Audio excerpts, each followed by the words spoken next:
Welcome to Fostering Blooms, the podcast where we dig deep into gardening and all the ways it can enrich your home and life. Together, we'll explore every aspect of gardening the organic way, keeping it simple, accessible, and fun. Whether you're a seasoned gardener or just getting your hands in the dirt, we're here to share the tips and insights you need to grow something truly special. I'm Shannon Foster-Boleen. And I'm Caitlyn Blum, and we're two friends on a mission to cultivate beauty, creativity, and connection through everything we grow. This is Fostering Blooms. This episode, we are going to talk about the essential tools every gardener should have. This is a little show and tell. It is a little bit of show and tell. Some of them are a little big to bring in here, so we didn't. I'm going to go get them, actually. I'm going to haul them in here. So you can poke me with it? Yeah. Okay. Well, that seems right. Just kidding. Hopefully, even if you've been gardening for a while, there might be a tool you haven't heard of that will be like, oh yeah, I can use that. But if you're a new gardener, like my friend Chad, these are some of the tools that I want him to have. Absolutely. Because I went over to his house one day and I said, show me the tools that you're using. And I was like, you know, these are children's tools, right? He was like, no, not really. I had to convince him, and I made him literally put it in his Amazon cart basically while I was standing there. And I know that it's really going to help them. Good friend. That was a good friend. I feel like it's a good friend move. Yeah. In this episode, I am thinking about Chad a little bit because he got a couple things, but there's some more things I want him to get. Chad, from me to you, this episode. When it comes to gardening tools, I think it's something that I undervalued for a long time too. I have a few shovels and a rake, and I just kind of manhandle things. I mean, I rip and tear. But as you get older, you want some ease. Like, I want to make jobs easier for myself. And there's also nothing worse than taking your shovel and getting it in the dirt and it bending as you try to, shovel up the dirt. Set yourself up for success. Yes. The other thing is Chad's daughter, Lexi, actually comes and helps me with some of my gardening. And when she started using my tools, she was like, my parents don't have this and they need to get it because I can weed for them a lot faster because they have her doing some weeding. And she took one of the tools we're going to talk about today and she cleared that area so fast my jaw fell open. So these tools are really going to help you create that ease. It's a garden game changer. Yes. Well, let's get started. I do have a little bit of show and tell. I've got my Trug, which is one of my favorite things. I saw this on Gardener's World. That's where I first saw it. Of course, I'm obsessed with that show. When I went to the UK, I was looking the whole time to find one. And no one had them. This is made in Sussex, back to the Victorian times. There's a whole story behind it. I won't get into that today, but this has like a really cool history. Anyways, I thought it doesn't look like it's that comfortable, but I think they're really cute and cool and pretty. And the very last garden I went to had them in multiple sizes. It was meant to be. I want one so bad. I know. They're really, really awesome. And they have a little stamp on the bottom with who made it and where they made it. We have a visitor. He brought a garden tool. Yes. Jenner, bring that hoe over here, please. If only we could direct his energies into weeding, I would have a weed-free garden. But unfortunately, it doesn't work that way with beagles. So back to our Trug. I got it back by bringing it on the plane. That was the only way to carry it. If you try to buy it from the UK, the shipping is really expensive. Mm-hmm. But there is a site online with American-made Trugs. So you can research some American-made Trugs. And we'll put that in the show notes for folks. Yeah, we will put a link in there. It's not just great looking, which is what I thought it was going to be. It is also really comfortable. It's perfectly balanced when you hold it. I love it. So to me, whether it's a wooden Trug or whether it's a rubber Trug, you've got to have some kind of containers for harvesting. Yeah. And this is my favorite. I am not as blessed as you to have this beautiful, beautiful craftsmanship. I use those woven baskets, the peach baskets, Oh, yeah. And I was at the thrift store the other day and I saw two of them for like $1 a piece, and it was super cheap, and they last maybe 2 seasons, but they hold a lot of stuff too. They're not as long lasting as those, but that's another thing that I've used to collect stuff in too. That's a great idea. I love that. And I love thrifting for things. We'll talk about that when we talk about floral arranging. All right, so why don't you give us one of yours? My essential favorite garden tool is the Japanese sickle.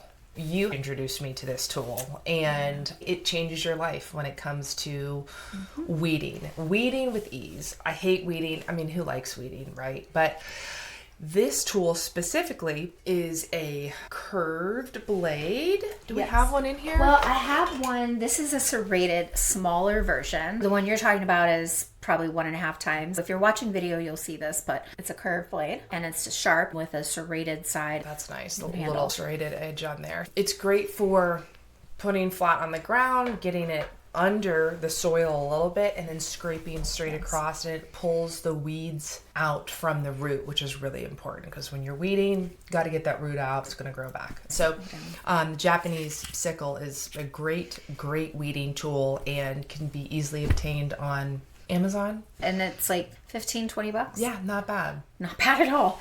The next one is going to be my snips. There's a bunch of different kinds that you can get. ARS makes a really good set, but these are really essential for deadheading. When I go out to the cut flower garden, I usually take these to cut with because poppies, zinnias, bachelor's buttons, carnations, snapdragons, this will work for all of those. Awesome. Really, the only time I need to get into my pruners is when I'm doing something that's got a little more woodiness to it. So these snips are invaluable, and they're great even when I'm arranging flowers. Okay. And snips, pruners, I think people would probably use those interchangeably, but snips specifically, you're talking about soft material, soft stems. You could clip roses with those. You really shouldn't. No, I wouldn't. You need to go for your pruners. You could deadhead roses with them right up at the top. Sure. You can also do vegetables like peas or green beans. I use it for that a lot. Any of the kind of viney plants that don't have a really big stem, they're good for that. Remember, always clean them with a solution of bleach water afterwards and soap and hot water to make sure you're not transferring any kind of disease from plant to plant. That's great. And don't leave them outside. No, don't leave them outside. But if you do, you can clean them with Cremate, which I'm just getting ready to experiment with on my pruners. Oh, so I can't wait to see that. I know, I'm excited. So next is the stirrup hoe. Oh, this puppy. So this is what Jenner brought in. He drugged in the stirrup. Just kidding. I wish he did. Oh, man. Stirrup hoe it's a hoe. Yep. Just like in the name. And instead of having a flat tool at the bottom, it is in the shape of a stirrup. Think of on a horse saddle, like an actual stirrup. And it is sharp. It's very sharp, so you gotta be careful. Not for children. No. Not for Baylor. And it's very similar in how it helps with weeds. Getting the stirrup flat on the soil, under the surface a little bit, and drag it towards you, and it pulls out all the weeds. It's even quicker than the sickle. Yes. And the thing that's so interesting about it, most hoes are fixed, but this stirrup moves back and forth maybe 45 degrees. So when you're pushing and pulling and pushing and pulling, that stirrup is moving slightly. And that's the tool I was saying that Lexi loves so much. And she cleared an area for me, vigorous, teenager, cleared it in like 10 minutes, and it probably would have taken me 30, but it's really a miracle. It's the pendulum action. It really does help get under there. And I think the stirrup hoe is better for larger areas. So the wildflower field that we have, it's a huge, it's like 300, 400 square feet that me and Sierra hand weeded last year. This year we're going to use a stirrup hoe. I'm so excited. My mother-in-law got me one for Christmas. Yay. And I think that the sickle is really for smaller areas. So we use a sickle on our raised beds. It helps there. Very efficient weeding tool. Yeah. Again, we've gotten ours from Johnny Seeds. Yes, that's where mine is from too. It's a really good quality, and I think that's one of those things where don't skimp on this. I think it's maybe $60, but it's really, really worth it because this is kind of like she said about the shovel earlier. You go and buy it somewhere online and it's not a good quality, you're just going to end up spending just as much eventually in replacements. It lasts. Just buy it once. Right. Just invest. Yep. Take care of it. Don't leave it outside. And it'll last you your gardening career. Yeah. And they also can be cleaned and sharpened. The next thing I'm going to talk about will apply for you if you're looking to sow seeds at all, but I find this tool useful for other things as well. On the video, you can see it's kind of long metal. It's about the width of an index finger. It's got one end that's a little smaller like a pinky size, and then it goes up to like an index finger size. And it's got a ridge down the middle and it's raised. It's actually called a widger. Widger. Widger. Also from Johnny's, so we can put the link in the show notes. You can put a little seed in it and you can kind of drop it onto a tray. You can move seedlings around for transplanting. So the wider end, when I need to take a seedling from like a smaller size cell to a next size up, I just dig it out with this, and then I can even use this to separate the soil out and plop it in. Even if you aren't sowing seeds yourself and you just need to get something out of the pot to put into the ground, you can slide this in down the side and then just kind of push and lift. And I think this is maybe $10. I'm going to order this when we're done with this. It's a really amazing tool. And also, even this little end has kind of got not a point, but a rounded end. You could even like tap that on the top of the soil or create a little row with it to plant seeds into. It's one of those tools that is so multi-purpose and it's inexpensive, but I use it all the time. I keep it in one place in my garden room so that I don't lose it, but I love it. That's so the handy. I've been thinking about those 72s and I'm like, how am I going to get these little seedlings out of here? That's how. Yep. The widger. The widger. The widger. The next thing on here is a Hori. Surprised you gave me this one because you love your Hori. I think it's one of your favorite tools. It is. I like to think of it as like the samurai sword of the garden. Okay, it's a little bit shorter than that. You don't have it out here, do you? I don't have it with me. I'm sorry. So you'd say it's probably what? A 10-inch blade? Mm-hmm. 10 to 12.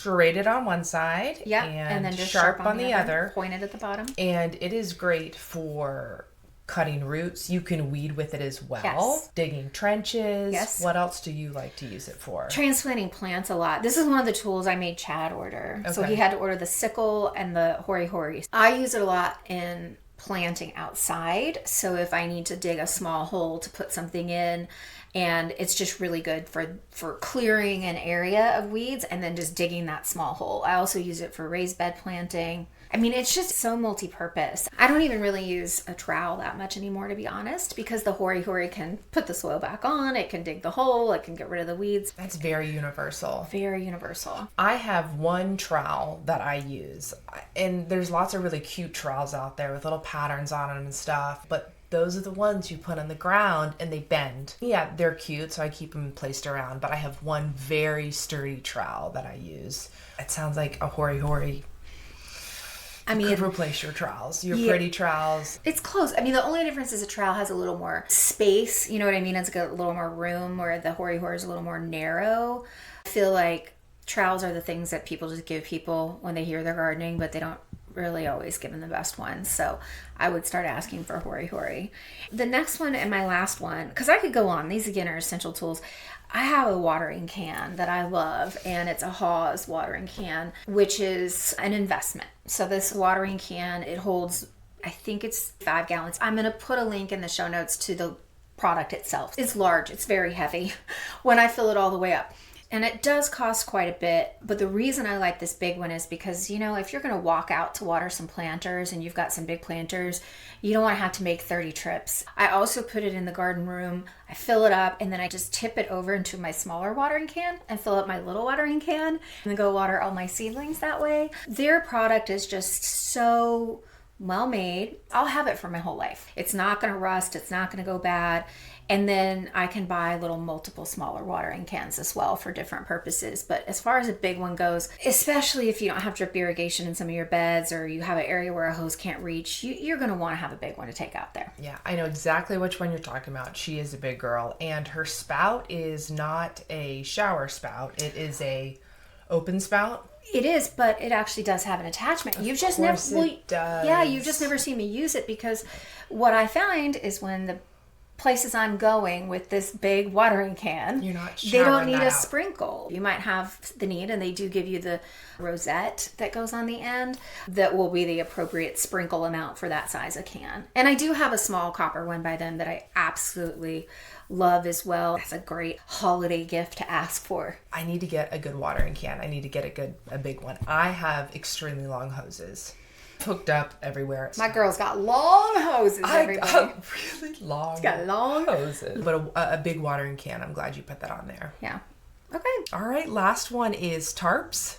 Yes. So you don't think of tarps, and I think there could be a few things in this category. So actual tarps, the thick tarps, we use them for weeding. Just throw your weeds on your tarp, and then you can drag them to your compost bed, out to your farm animals, etc.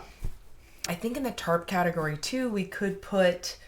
For me, a wheelbarrow. I guess that's not a tarp, but the whole point of this category is being able to remove waste material is what we're talking. Keep your area clean. Right.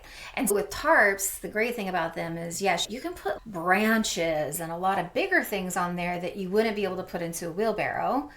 And you can get more on it, and it's easier to pull, actually, and to dispose of. Plus, you can use it to solarize an area. You could just pin a tarp down, let it kill off some grass, and then plant on that area. So it's kind of multi-purpose. Absolutely. More than a wheelbarrow is. You can get tarps pretty cheap. Use them for a lot of different things. Covering your plants in a pinch. I wouldn't keep it on your plants long term. Sure. I did use a tarp 1 or 2 times when I knew a frost was coming. I cut up with some stakes under there and draped it over just so they'd be protected. Many uses in the garden for a tarp. Absolutely. I think tarps are great. And if you do get a wheelbarrow, if you don't have a tarp, you get one that's your size. I have Little Red, which we need to post some pictures of. She's had concrete mixed in her. She's got a dent in the front. She has a broken strut that we've screwed back together. Like, I refuse to get rid of this wheelbarrow.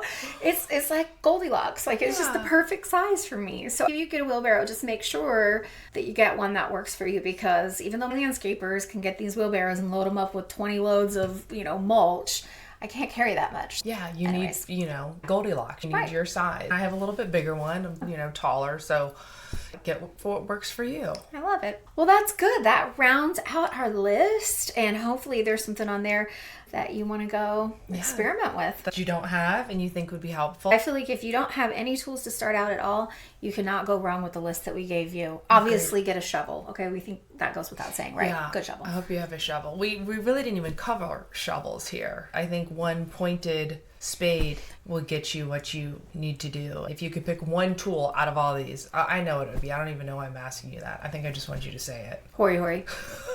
And I'm going to go with the sickle. So if you are getting one tool, okay, 2. They have to get both of these. Yeah. Hori and the sickle. Yes. All right, let's go grow, baby. Love what you hear? Follow along and leave us a review to keep us inspired. If you've enjoyed listening, you can also watch us on our YouTube channel at Fostering Blooms. Let's go grow, baby.